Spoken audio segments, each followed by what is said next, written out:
This bear has tricked me, lied to me, and made me question my own intelligence. I'll pick to watch an animated movie to make me feel safe, happy, and just secure. But now we have twist villains who are so good at manipulating your emotions by the end of the movie you'll end up with trust issues. So I've begrudgingly decided to find the best one because they do actually make the movie pretty entertaining. So I scoured the internet looking for the most commonly agreed upon best twist villain, and I ended up with 5 contenders who I ranked and crowned one as the greatest. But first, who's the worst? To figure out the best twist villains, we have to understand why the worst ones were so bad, and 3 specific bad ones come to my mind. Bellwether, Callahan, and the Screenslaver. The sheep wasn't evil for long enough and had no foreshadowing. Callahan's backstory doesn't justify how evil he turned all of a sudden. And finally, the Screenslaver twist villain almost works until you realize the time period she's doing everything at makes all of her plans redundant.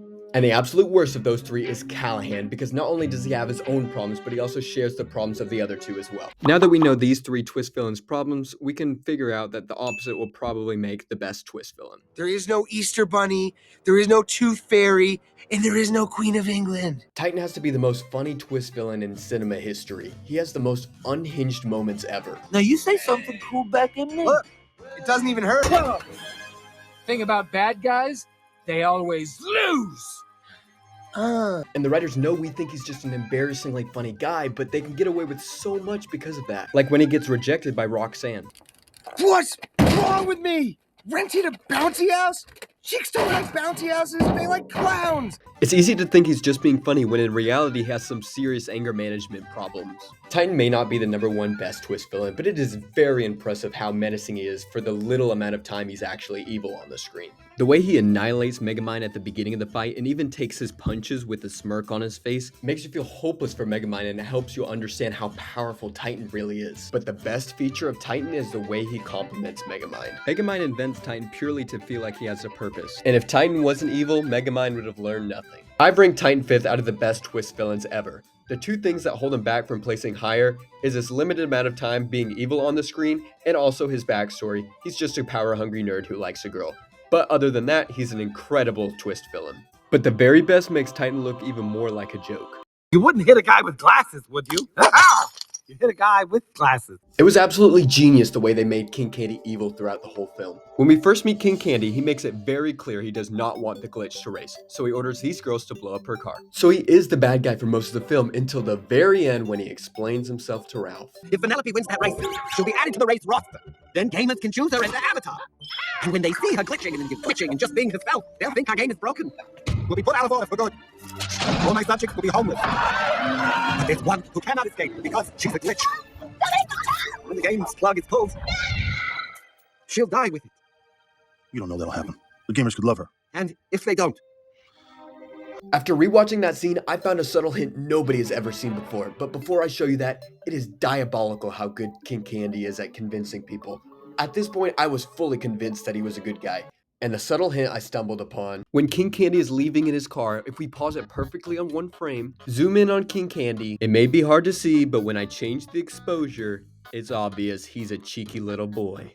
That's not the only foreshadowing, because the little green ball tells us some of his evil plans. So we know that King Candy is evil by the end of the movie already, but the big reveal is that he's actually Turbo, an evil guy they've been referencing the entire time, which perfectly explains all of his motivations. King Candy placed 4th because of the exact same reason Titan placed in a lower position. He just needs a better motivation. It does make sense that he does everything he can to make sure he lives because his game is gone, but they never explain his massive ego.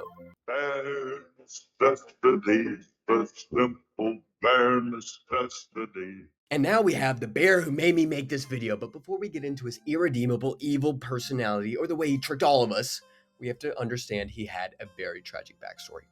Lotso was a teddy bear who was played with by a little girl every single hour of the day, and when it came to the night, they enjoyed each other's company reading. They truly were so happy together.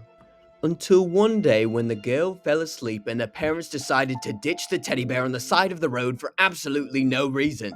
And like an abandoned mutt, that teddy bear traveled miles, smelling and following the scent of betrayal all the way back home, and was happily reunited with the little girl.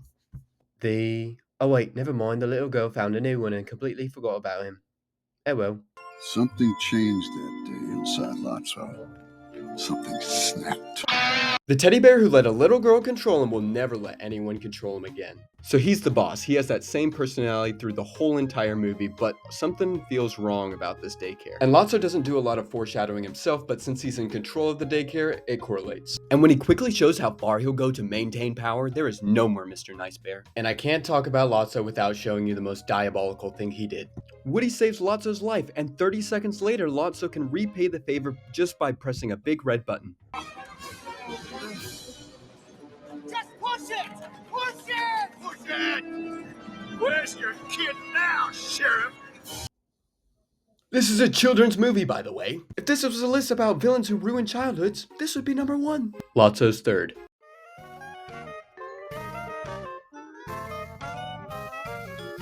Waternoose almost gets first place, but that best animated twist villain ever has 0 imperfections. And still, Waternoose is nearly perfect. Listen to what Waternoose said to Sully at the very beginning of this movie. This company has been in my family for 3 generations. I would do anything to keep it from going under.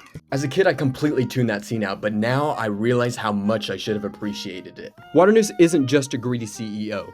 He cares about people. That's why he's friends with Sully, and he also just wants his family to be proud of him after inheriting their business and doing well in it. Which is why he becomes extremely desperate after his business starts plummeting. One of the most excellent features of Waternoose is how he tells us he's an evil genius without actually saying he's an evil genius. This scene looks like a classic bit in most kids shows where they go, "Oh wow, you caught us. Well, I'll make up a dumb excuse and then get away with it." When in reality, we just watched Waternoose execute his plan to perfection.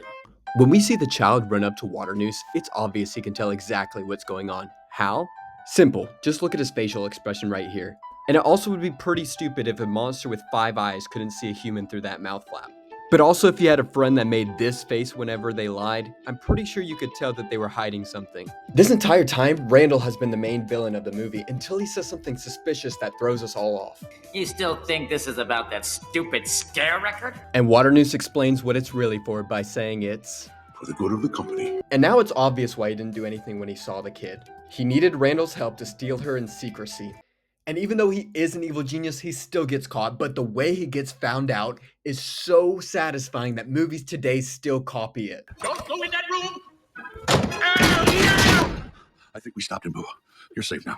You be a good girl, okay? This has gone far enough, James. She's home now. Just leave her alone. I can't do that. She's seen too much.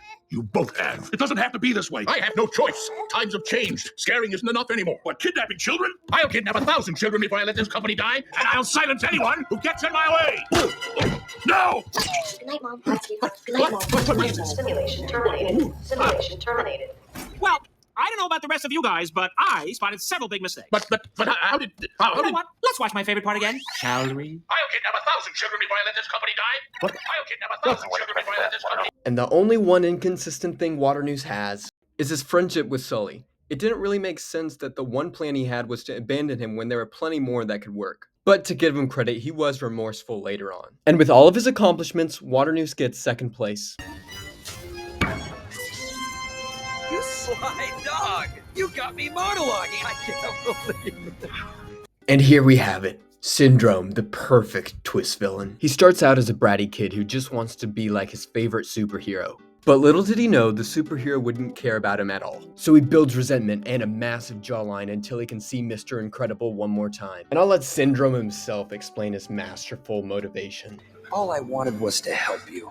I only wanted to help! And what did you say to me? Fly home, buddy. I work alone. It tore me apart. But I learned an important lesson. You can't count on anyone, especially your heroes. I was wrong to treat you that way.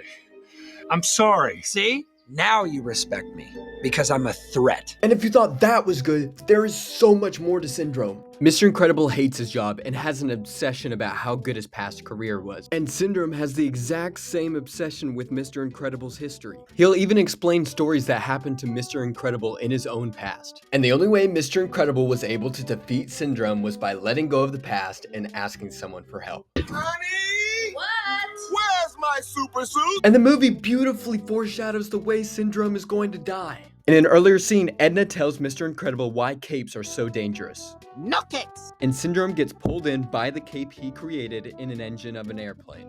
But it gets even better. Because Mr. Incredible finds out Syndrome's password is Kronos, who is a god in Greek mythology who is beaten by his own children, or you could say his own creation. And the name Syndrome is short for hero syndrome, which is a condition some people have that makes them feel like they need to do something bad and fix it in order for people to understand that they're good. Which is why Syndrome is the very best. And if the saddest sacrifices in animation history interest you, I made a video right there you can watch. But if not, like and subscribe. I love you guys. Peace.